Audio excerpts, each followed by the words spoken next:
Good morning sir. Good morning. मैं जानना चाहती हूँ कि हम सिचुएशन को बिल्कुल ऐसे कैसे देखें कि हमें सिचुएशन से बाहर निकलना है। कि मान लो हमारे पास बार बार कोई प्रॉब्लम आ रही है, हम उसे फेस कर रहे हैं, फिर जो आसपास के हमारे सराउंडिंग्स के लोग हैं वो भी टाउंटिंग कर रहे हैं हम पर, नहीं तुमने पहले भी ऐसे किया था, अब फिर तुम फेल हो जाओगे इसमें, तो वहां जाकर के हम स्टक हो जाते हैं और फिर हमारा कॉन्फिडेंस लूज हो जाता है। हम एग्जैक्टली कहाँ स्टक हो जाते हैं, जिसको आप जो वर्ड यूज कर रहे हो स्टक हो जाते हैं, मतलब आप कह रहे हो कि हम अपनी थिंकिंग में स्टक हो जाते हैं। थिंकिंग में स्टक हो जाते हैं, राइट? कि हम ओवर थिंकिंग में चले जाते हैं। ओवर थिंकिंग कि हम बैठे बैठे बस सोचते रहते हैं कि ऐसा क्यों हुआ, क्या हुआ, ऐसा नहीं होना चाहिए, कि हमारे में कुछ ऐसा हो गया तो क्या होगा, वैसा हो गया तो क्या होगा, मैं दोबारा भी ट्राई किया नहीं हुआ तो क्या होगा। हम जानते हैं कि पहले भी ऐसा हुआ था, फिर हमने उसे ओवरकम कर लिया, लेकिन बार बार वही चीज आते आते फिर वही ब्रेन का जो कंफर्ट जोन है, हम फिर वहीं स्टक होने लगते हैं। और जिस कंफर्ट जोन की आप बात कर रहे हो वो एक्चुअल में ओवर थिंकिंग वाला जोन है। ओवर थिंकिंग वाला जोन है, मतलब बैठे बैठे बस सोचते रहते हैं जैसी हमारी कंडीशनिंग हुई कर है, कुछ नहीं पाते हैं। करते भी हैं तो थोड़ा सा करना शुरू करते हैं, उसके बाद वापस से वो थॉट्स हमारे ऊपर हावी हो जाते हैं। राइट? यही आप कह रहे हैं। राइट सर, प्रॉब्लम जो है इतनी ज़्यादा, क्योंकि एक्चुअली क्या लाइफ में अगर कुछ अच्छा होता है तो शायद हम प्रॉब्लम से इजीली निकल जाते हैं, बट बैक टू बैक जब आपको फेलियर्स ही मिल रहे हैं उस टाइम पे भी आपको फिर दिखना ही बंद हो जाता है कि हाँ, निकलने का भी कोई रास्ता है। प्रॉब्लम सबसे बड़ी पता है क्या है? कि सबको यही लगता है कि हमारी प्रॉब्लम सबसे बड़ी है। अगर यहां पर मैं एक एक करके सबको बोलूं कि आप बताओ कि आपकी लाइफ में क्या क्या प्रॉब्लम्स आई या अभी क्या प्रॉब्लम्स चल रही है, तो आई एम श्योर कोई सोच भी नहीं सकता कि अच्छा ऐसी प्रॉब्लम्स भी कोई फेस कर सकता है क्या। तो इन प्रॉब्लम्स के बावजूद भी कुछ लोग आगे बढ़ पाते हैं, कुछ नहीं बढ़ पाते हैं। That is the big question कि एग्जैक्टली हम स्टक कहां पर होते हैं। क्या हम एक्चुअल में लाइफ में प्रॉब्लम्स में फंसते हैं या उन प्रॉब्लम्स को लेकर के जो हमारी थिंकिंग है वहां फंसते हैं? सबसे पहले ये चीज हमको क्लियर होना चाहिए। तो जो हम कह रहे हैं फंस गए हैं, हम एक्चुअल में प्रॉब्लम्स में नहीं फंसे हैं, क्योंकि प्रॉब्लम्स तो सबकी लाइफ में है। हम एक्चुअल में थिंकिंग में फंस जाते हैं। राइट। ये पॉइंट सुनने में छोटा लग रहा होगा, but it is a very big point two understand in life, जो 99% लोगों को नहीं समझ में आता है। हम क्या समझते हैं कि हम प्रॉब्लम्स में फंस गए हैं, क्योंकि the moment you say that, तो जब तक प्रॉब्लम्स रहेगी तब तक आप फंसे रहोगे। और प्रॉब्लम्स कब तक रहेंगी? लाइफ टाइम, जब तक लाइफ रहेगी। Right. But the moment you से कि मैं प्रॉब्लम्स में नहीं फंसा हूं, प्रॉब्लम्स मतलब लाइफ में नहीं फंसा हूं, मैं लाइफ के बारे में जो मेरी थिंकिंग है उधर मैं फंस गया हूं जाकर के। अब मैं उस थिंकिंग को कैसे चेंज करूं? Right. If you say that, तो वो आपके हाथ में पूरा कंट्रोल है। But if you ask me this question कि मेरी लाइफ की जो प्रॉब्लम्स हैं वो कैसे सॉल्व हो, तो उसका कोई जवाब नहीं है, क्योंकि वो कभी नहीं होगा। आज आपकी एक प्रॉब्लम है, वो सॉल्व हो भी जाएगी, कल कोई और प्रॉब्लम आ जाएगी, परसों कोई और आ जाएगी, फिर कोई और आ जाएगी, फिर कोई और आ जाएगी। Right sir. तो कैसे हम अपनी थिंकिंग को चेंज करें? सिंपल। थिंकिंग चेंज हो गई तो सब चेंज हो जाएगा। सब चेंज हो जाएगा, क्योंकि प्रॉब्लम्स को देखने का नजरिया बदल गया तो प्रॉब्लम बदल गई। एक बंदा जिसकी थिंकिंग नहीं फंसी हुई है, उसको आप चारों तरफ से फंसा दो, वो निकल जाएगा। लेकिन जिसकी थिंकिंग फंसी हुई है, उसको आप जा करके दुनिया जहान के सारे रिसोर्सेज दे दो, पूरा का पूरा खजाना भी दे दो, तब भी वो नहीं निकल पाएगा, तब भी रोएगा बैठ करके कि क्या मेरे को चारों तरफ खजाने से कैद कर दिया। अरे भाई, खजाना है, कैद नहीं है। देखा ना ऐसे लोगों को जिनके पास में सब कुछ है लेकिन रोते रहते हैं। तो सब कुछ मिलना इज नॉट अ सोल्यूशन। जिनकी लाइफ में कोई प्रॉब्लम नहीं है वो भी रो रहे हैं।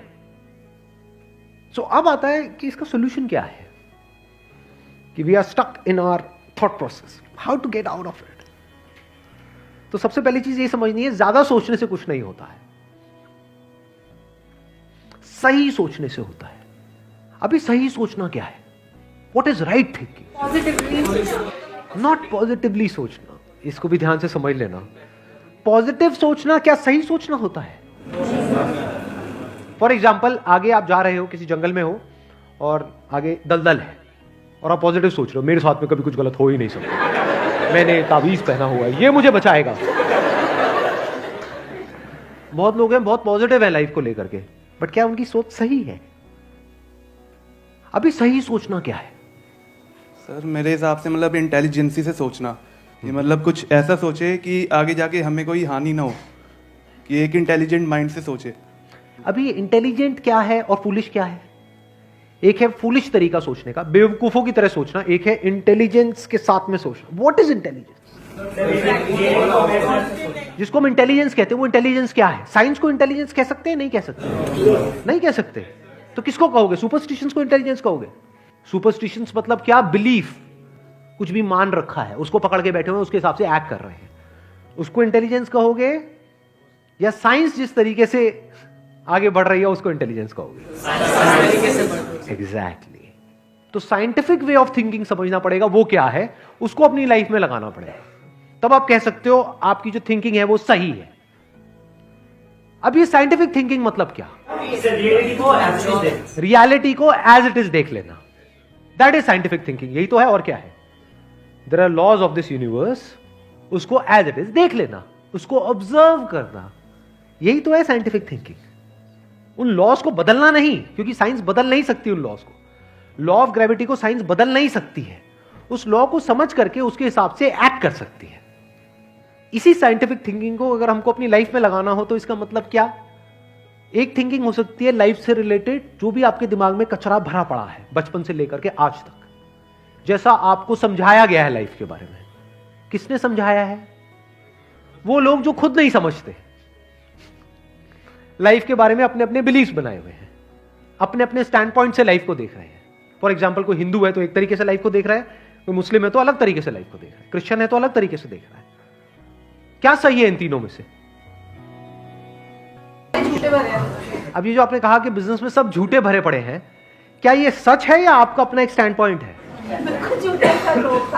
अभी इन्होंने बोला कि बिजनेस में सब झूठे भरे पड़े हैं। अभी ऐसे ही यहां पे मैं अलग अलग लोगों से अलग अलग बातें पूछूंगा ना, तो सब बड़े कॉन्फिडेंस से बोलेंगे, as if they know it for sure. Stand point है, अपना आपका एक बिलीफ है। तो ध्यान से समझ लेना, इसका जो सबसे पहला स्टेप है वो है अंदर जो भी कुछ पड़ा हुआ है आपके, जो भी आपने मान रखा है उसको छोड़ दिया। अब आप हल्के फुल्के हो गए, अब एज इट इज देखा लाइफ को, लाइफ को ऑब्जर्व किया as life, not my life. For example, anger, क्या एंगर आपका है? No sir. बट आप एंगर का सोल्यूशन कैसे निकालते हो? मुझे गुस्सा आता है, मुझे गुस्सा नहीं करना है। कभी भी आप एंगर का ऐसे सोल्यूशन निकाल ही नहीं सकते। सिर्फ आपको आता है गुस्सा या सबको आता है? सबको आता है। तो क्या एंगर सिर्फ आपकी प्रॉब्लम है या एंगर एक लाइफ की प्रॉब्लम है? Fear, if you can look at fear, not your fear और माई फियर, फियर, डर है ना, वो डर क्या है? Can you look at it? इसको बोलते हैं साइंटिफिकली चीजों को देखना। रिलेशनशिप, नॉट माई रिलेशनशिप और योर रिलेशनशिप, रिलेशनशिप। तो इस तरह से जब हम चीजों को देखते हैं ना, not from a subjective point of view but from an objective point of view, जैसे एक साइंटिस्ट देखता है, जैसे एक साइंटिस्ट ऑब्जर्व करता है, वहां पे ना खुश हुआ जाता है ना परेशान हुआ जाता है, ना पॉजिटिव हुआ जाता है ना नेगेटिव हुआ जाता है। This positive and negative is your stand point, is a subjective point of view. In objective reality उसमें खुश क्या होना है और दुखी क्या होना है, वहां पर सब कुछ क्लियरली नजर आ रहा होता है। वहां पे कभी भी हमारी थॉट प्रोसेस स्टक नहीं होती है, हम फंस ही नहीं सकते। बिलीफ्स में आप गारंटेड फंसोगे। शॉर्ट टर्म में वो अच्छे लग रहे होते हैं क्योंकि वहां पे कंफर्ट मिलता है। जो भी हमने मान रखा है, अगर उसको पकड़ करके हम बैठे रहें और उसमें गोल गोल घूमते रहें तो बड़ा कंफर्ट मिलता है, लेकिन आगे जाकर के वो हमको फंसा देता है, एंटैंगल्ड कर देता है। बट जो रियलिटी है वो धीरे धीरे धीरे धीरे आपको आजाद करती रहती है, जितना आप रियलिटी को समझ जाते हो उस लेवल तक।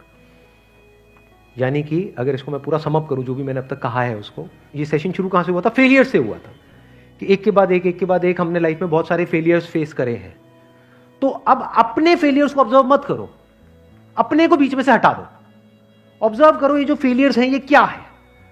तो you will start seeing the nature of those failures, you will start seeing the causes of those failures.